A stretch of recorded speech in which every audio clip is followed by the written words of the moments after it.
Bom dia! Lindo, maravilhoso e abençoado dia na presença de Deus. Estamos no dia 4, no Novo Testamento, no projeto Bíblia para Iniciantes com LP Machado.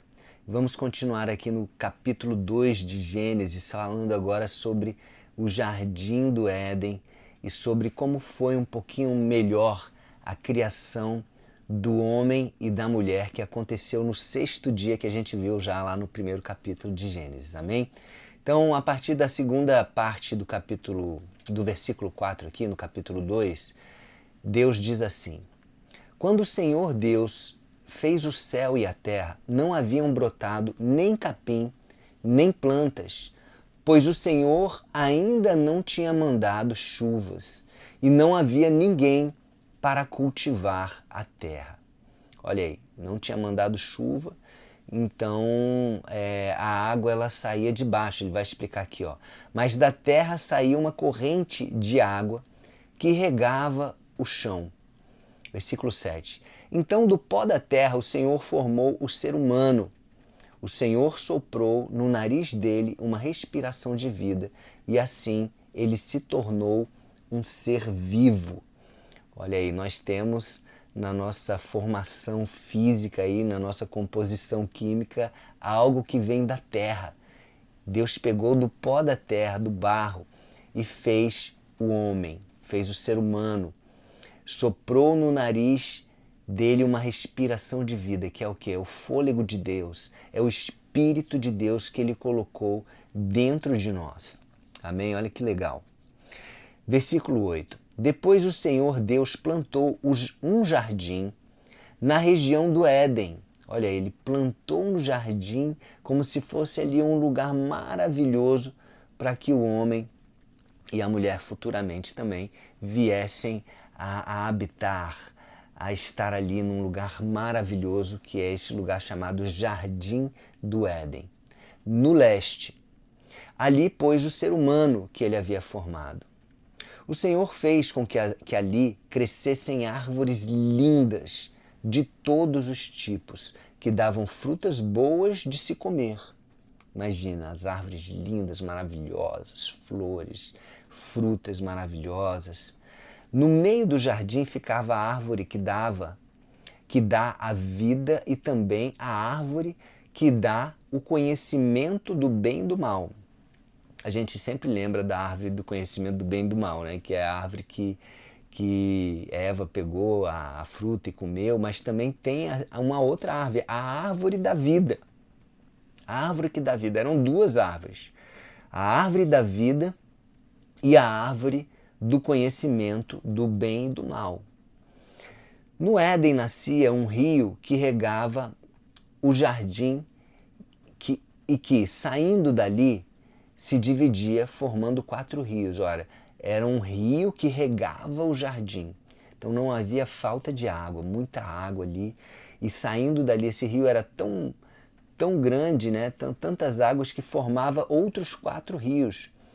Versículo 11. O primeiro é o Pison, que rodeia a região de Avilá, onde há ouro.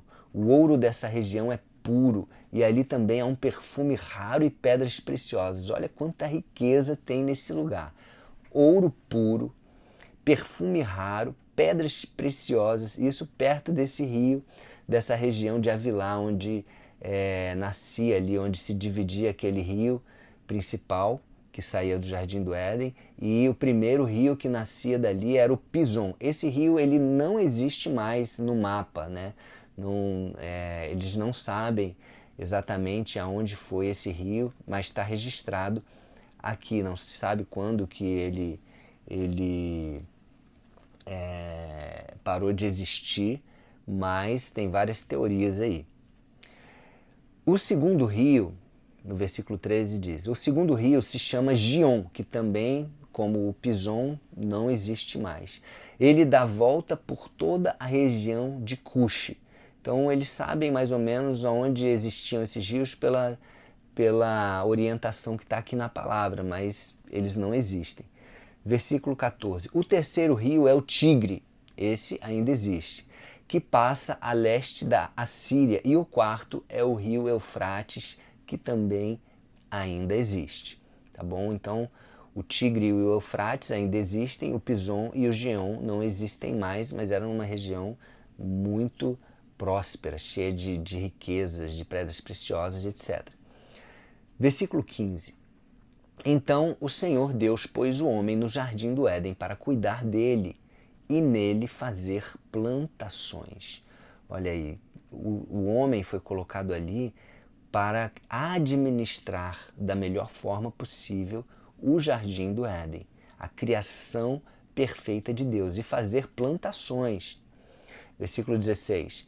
E o Senhor deu ao homem a seguinte ordem. Olha aí, gente, aqui Deus a gente já começa a perceber como que Deus ele tem um relacionamento com o ser humano. Como que desde o começo da criação, Deus ele traz orientações, ele conversa com o homem, ele começa a falar o que ele quer, o que ele não quer, o que é para fazer, o que não é para fazer, pois foi o próprio Deus que nos criou. Então ele fala assim, ó, ele deu ao homem a seguinte ordem, falou assim, ó, você pode comer as frutas de qualquer árvore do jardim, até a árvore da vida, que era uma árvore que ficava lá no meio do jardim, do lado da árvore do conhecimento do bem e do mal. Só que aí, no versículo seguinte, aqui versículo 17, ele diz aqui, menos da árvore que dá o conhecimento do bem e do mal. Não coma a fruta dessa árvore, pois no dia em que você a comer, certamente morrerá. Olha aí, foi só uma coisa que Deus disse para não fazer. Olha, você pode comer todas as coisas, todas as árvores, mas não coma. A única que você não pode comer é a fruta da árvore do conhecimento do bem e do mal. Você não pode comer essa fruta. Não é que não pode tocar, não pode olhar, mas você não pode o quê? Comer. Foi a ordem que ele deu. Bem assertiva, bem objetiva. Não coma a fruta dessa árvore, pois, ainda deu a consequência, no dia em que você a comer, certamente morrerá. Ele já falou o que ia acontecer. Então ele falou para o homem, tá? Para o homem. Versículo 18. Depois o Senhor disse, não é bom que o homem viva sozinho. Vou fazer para ele alguém que o ajude como se fosse a sua outra metade. Olha que legal.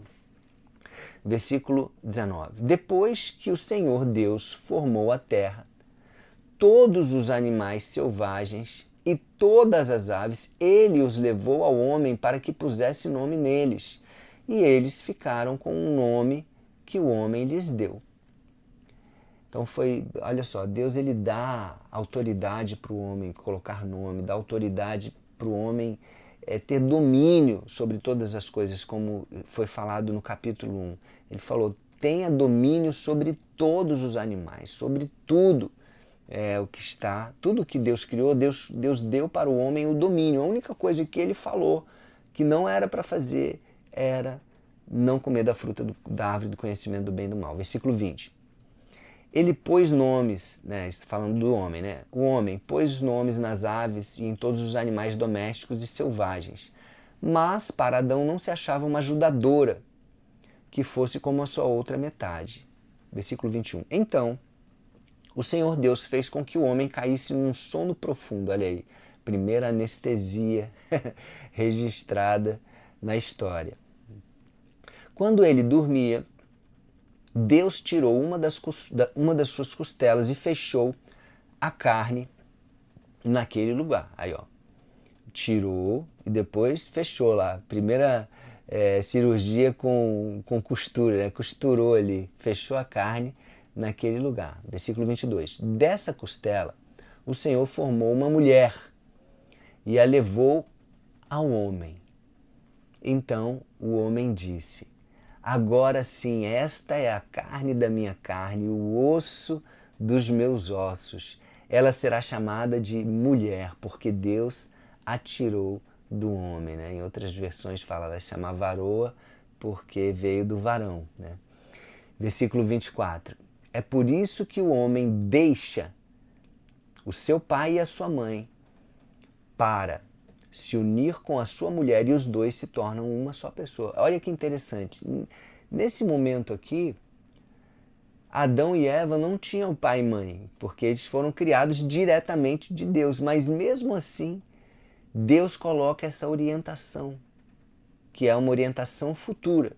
Ó, é por isso que o homem deixa o seu pai e a sua mãe. Então, o que iria acontecer ali com Caim, com Abel, com Sete, os outros filhos de Adão e Eva, né? Eles vão sair da casa do pai e da mãe, vão se unir com a sua mulher, né? Que no caso dos filhos seria ali, no começo não tinha essa orientação que veio a existir lá na frente, né? De irmão com irmão, não poderia, mas logicamente aqui no começo teve que acontecer, né? Não diz claramente, mas na lógica a gente vê que tem. Então tem que deixar. Não dá para o homem ficar na casa do papai, na casa da mamãe, não. Tem que deixar. É um romper. Romper com esse vínculo, com essa dependência, para formar uma família. Então ele se une com a sua mulher e os dois se tornam uma só pessoa. Só depois que eles saem da casa do pai, da casa da mãe, é que existe essa união, que é o quê?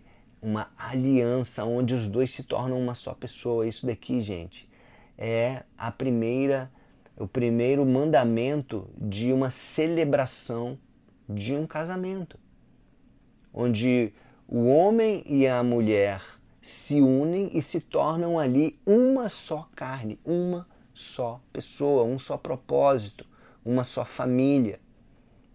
Amém? É muito lindo isso, né? E no versículo 25, para terminar, tanto o homem como a sua mulher estavam nus, mas não sentiam vergonha. Eles estavam nus, eles tinham confiança um no outro, eles não tinham vergonha, eles não tinham nada para esconder um do outro, porque não havia o mal, não havia a malícia, não havia uma mente suja.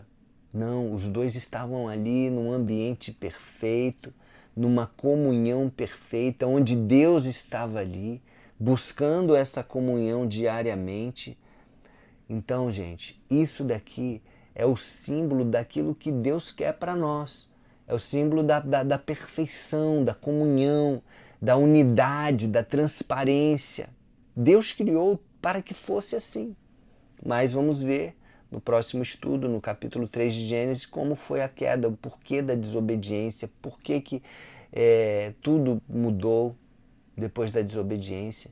Não precisávamos viver todo esse sofrimento que nós vivemos hoje, porque olha como era. Tudo perfeito, mas Deus é tão maravilhoso que mandou Jesus para nos dar essa nova possibilidade. Através de Jesus nós temos no final da Bíblia, lá em Apocalipse, como nós já vimos na primeira fase do projeto Bíblia para Iniciantes, né? Lá em Apocalipse, como que vai ser tudo perfeito, onde não vai ter choro, não vai ter tristeza, vai ser maravilhoso. Deus é maravilhoso. Deus, ele nos dá uma chance, pela graça dele, pela misericórdia dele, pelo amor que ele sente por nós. É muito amor, gente. Vamos continuar nesse projeto, vamos continuar nessa caminhada, nessa aventura pela Bíblia, nesse conhecimento da palavra de Deus, que é fundamental para vivermos uma vida abundante, uma vida próspera, uma vida plena com Deus. Amém? Vamos orar? Pai amado, muito obrigado, Pai, por nos formar com tanto amor, por nos proporcionar um jardim tão maravilhoso como o Jardim do Éden, que o Senhor tirou por causa da desobediência. Houve ali uma morte espiritual, nós vamos entender isso mais à frente, mas o Senhor ainda tem planejado para nós algo maravilhoso. E nós só precisamos entregar nossas vidas a Ti, reconhecer Jesus como Senhor e Salvador, buscar os ensinamentos de Jesus, as orientações dele, Pai, para que possamos estar neste lugar, Pai, que será melhor ainda do que o Jardim do Éden, porque tudo aquilo que o Senhor faz é bom, é maravilhoso. Nós te agradecemos, recebemos Jesus como nosso Senhor e Salvador. Entregamos nossas vidas a Ti, Pai. Entregamos as nossas vidas a Ti, Jesus. Vem sobre nós, vem Espírito Santo. Aquele Espírito que o Senhor soprou sobre Adão, o seu sopro, o sopro de vida, vem, Espírito Santo, habita em nós e nos conduz à vida eterna, nos conduz a uma vida que agrada a Deus. Amém? Nós te agradecemos, Jesus, te agradecemos, Pai, te agradecemos, Espírito Santo. Então é isso. Um beijo no coração e até o próximo dia do projeto.